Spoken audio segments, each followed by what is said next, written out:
Untuk kebanyakan pemerintah itu berkepentingan untuk menciptakan masyarakat yang tidak pintar-pintar amat. Karena masyarakat yang pintar-pintar amat itu pada akhirnya susah untuk direkayasa. Anak-anak muda generasi tutorial. Karena mereka tahu bahwa mental masyarakat kita adalah mental pengemis yang hanya berharap memiliki pemerintah yang akan memberikan kepada mereka makanan, menyuapi mereka minuman.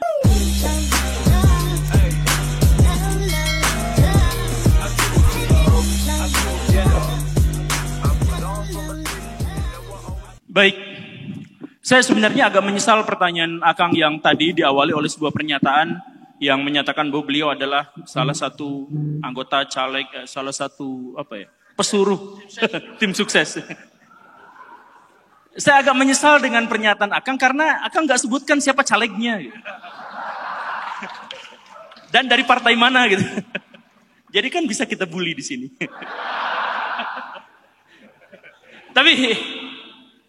Tapi sebelum ke pertanyaan-pertanyaan yang tadi, pertanyaan tadi itu saya lupa bagaimana detailnya, tapi beberapa di antaranya adalah bagaimana caranya, dan bagaimana caranya. Ketika saya berdiskusi dengan salah seorang profesor di sebelah timur Bandung, beliau itu menyayangkan dan begitu emosional ketika mengatakan bahwa anak-anak muda di Indonesia itu adalah anak-anak muda generasi tutorial. Karena dibesarkannya oleh YouTube. Dan YouTube itu memberikan kepada kita tutorial-tutorial bagaimana caranya. Sedemikian sehingga bahkan pada tema-tema yang mengusung akal sehat sekalipun, pertanyaannya adalah bagaimana caranya.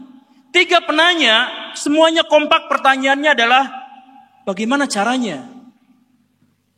Kenapa enggak pertanyaan yang lebih esensial gitu? Kenapa kita harus nyoblos misalkan gitu?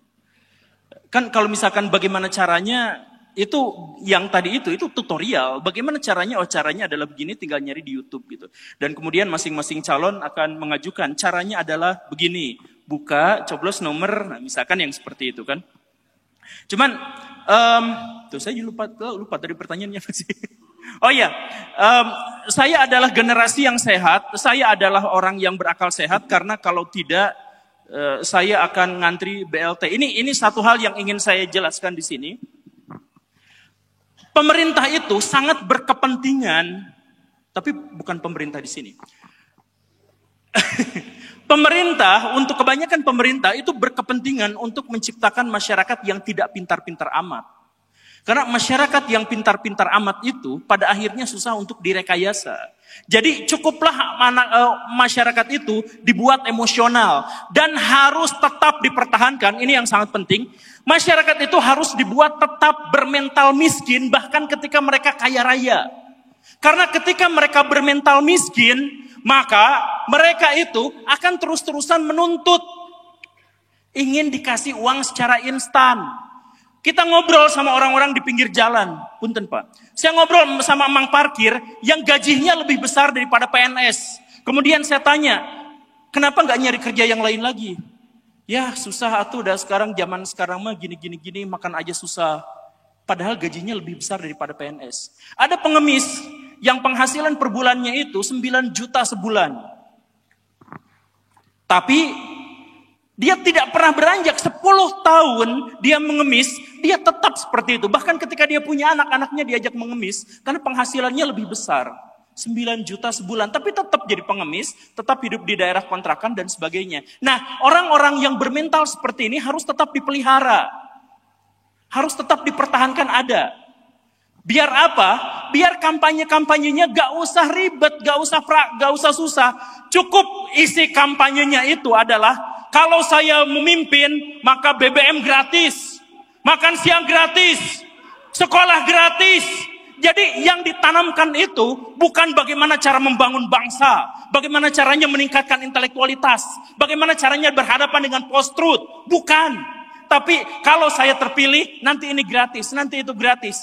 Itu sebenarnya sesuatu yang sangat mustahil. Coba kalau misalkan kita pikir, saya pernah sampaikan ini sederhananya gini ya. Dana riset untuk Indonesia itu cuma 6 triliun setahun. Bandingkan dengan dana untuk mensubsidi BBM masyarakat kaya raya. Sekitar 500-600 triliun setahun. Untuk BBM itu, ketika kita sudah pakai BBM-nya, buat jalan-jalan, buat kemana, habis pada waktu itu juga. Itu untuk konsumsi, selesai di situ. Tapi kalau misalkan riset, dana itu diarahkan untuk riset, riset itu bisa meningkatkan berkali-kali lipat penghasilan masyarakat Indonesia. Karena dengan riset kita bisa mengubah kelapa yang harganya Rp2.700 bisa dijual Rp1.000.000. Kalau diolah jadi riset, bisa jadi laptop, bisa jadi apa. Kalau misalkan dengan riset kita bisa menghasilkan besi yang 6.000 sekilo bisa jadi 600 juta sekilo. Dengan riset. Tapi kita gak akan ada orang-orang yang memilih, yang ingin dipilih itu, yang mengatakan seperti itu. Kenapa? Mereka lebih memilih cara-cara yang paling sederhana. Kalau kami terpilih, nanti ini gratis. Ini terpilih, itu gratis. Kenapa? Karena mereka tahu bahwa mental masyarakat kita adalah mental pengemis yang hanya berharap memiliki pemerintah yang akan memberikan kepada mereka makanan, menyuapi mereka minuman. Padahal mereka sudah kaya, tapi tetap dibuat mereka bermental miskin agar narasi-narasi kampanyenya gak usah butuh ilmuwan-ilmuwan dan ahli-ahli psikologi untuk merekayasanya. Oke, Kang, pertanyaan mereka itu bagaimana kita mengatasi biar tidak terkena post-truth?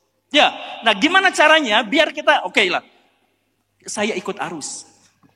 Gimana caranya untuk tidak mengikuti post-truth? Sampai sebatas ini, sampai sebatas ketika pertanyaan itu diajukan, itu tidak bisa. Karena untuk memulai bagaimana cara membatasi post-truth, itu adalah kita tidak boleh bertanya bagaimana caranya. Karena ketika kita bertanya bagaimana caranya, kita disuguhin tutorial. Dan tutorial itu pasti diberikan oleh pihak yang berkepentingan.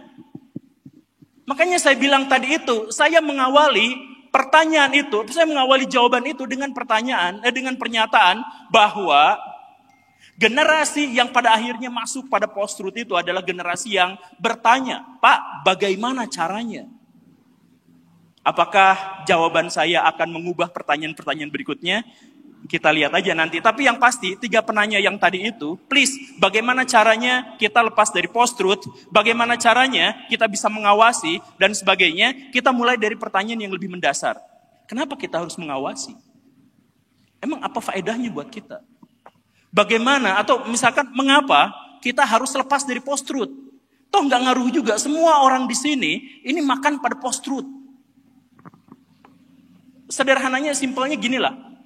Ini silahkan nanti dikaji, saya nggak mau menjawab. Saya pengen menguji aja. Gini ceritanya, ada seorang biksu Buddha di Jepang, datang ke sebuah lembaga kemasyarakatan, bukan lembaga penjara apa gitu, lembaga sipil. Dia mau bikin paspor ke luar negeri. Dia seorang biksu. Ditanya sama pegawainya, Pak, maaf, namanya siapa? Dia sebutkan nama biksunya. Maaf, maksud kami nama asli Bapak. Bukan nama biksu, tapi nama asli. Si biksu itu tertawa. Emang saya punya nama asli?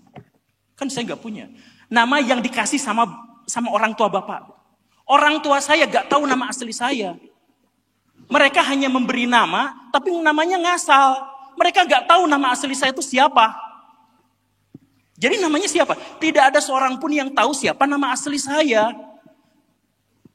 Mungkin Tuhan, mungkin siapapun yang tahu, tapi saya dan orang tua saya tidak pernah tahu. Jadi artinya apa? Realitas yang kita pahami ini sebenarnya adalah realitas yang kita tidak pernah tahu apakah ini ada atau tidak. Kalau misalkan pernyataan mengapa itu diungkap sampai situ saja, maka kita akan paham gimana ceritanya kita bisa bertanya soal bagaimana caranya tanpa kita bertanya soal mengapa kita harus bertanya bagaimana itu harus dilakukan. Semoga dipahami, terima kasih. Nanti dilanjutkan. Baik.